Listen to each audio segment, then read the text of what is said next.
Some people that I really respect, and Larry Elder is one of them, have made the comment that their approach and style for debating with the public, like on their radio shows, for instance, is they know they might not be able to convince the wackos that are calling in or the people that are extreme to the opposite of the opinion that Larry Elder or whoever is expressing.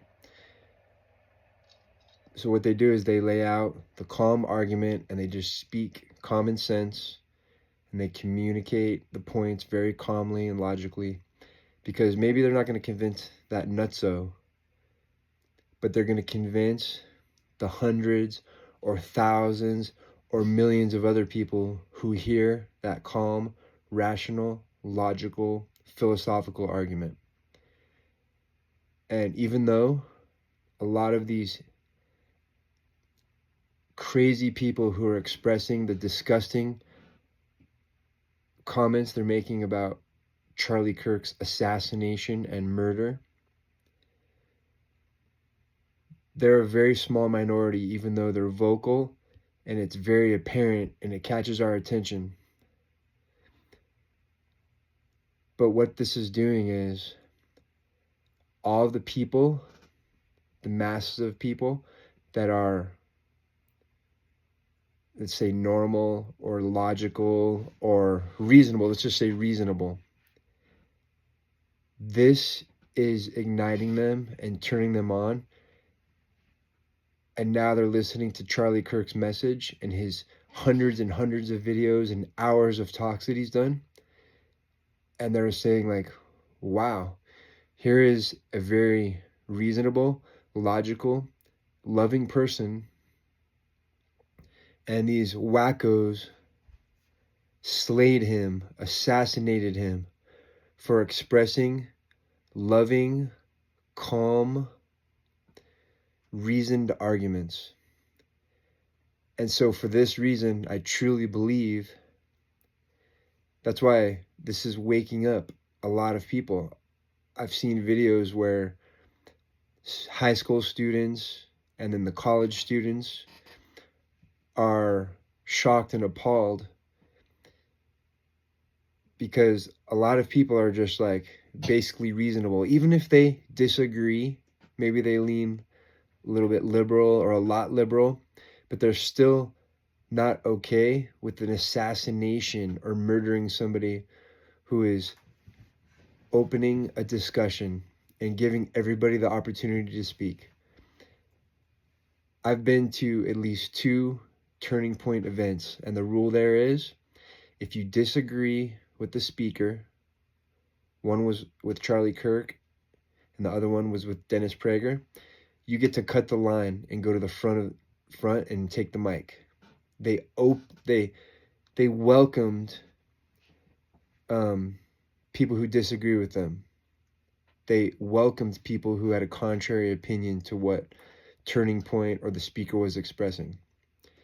And for this vicious assassination in front of all these people, it's waking people up, and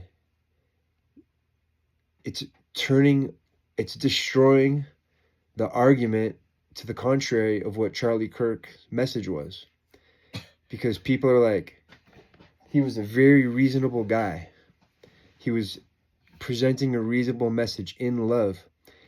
He wouldn't even allow people to heckle when people were expressing very odd opinions or communist opinions or super liberal opinions or illogical points. And so this happened yesterday.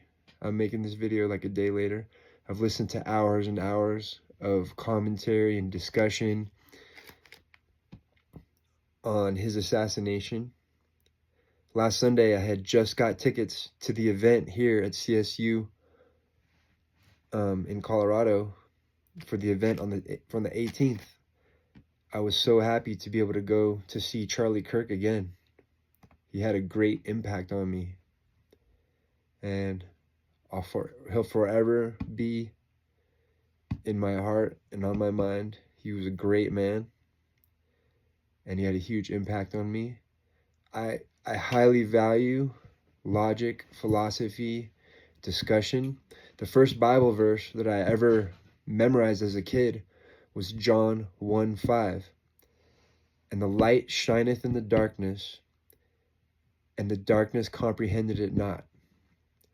And I think a lot of people who are saying these things about Charlie Kirk and just are turned off by his argument, I think it's because they're in the dark and they comprehend it not.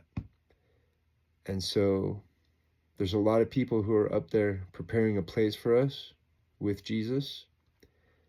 And I thank them for being here for us. And far too many got robbed from us too soon.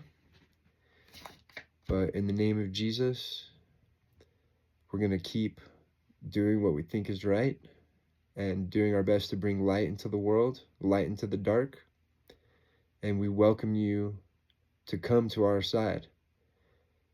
And I'm sorry that sometimes we don't do it with enough love, or we're not as good as Charlie was at not heckling and stuff like that.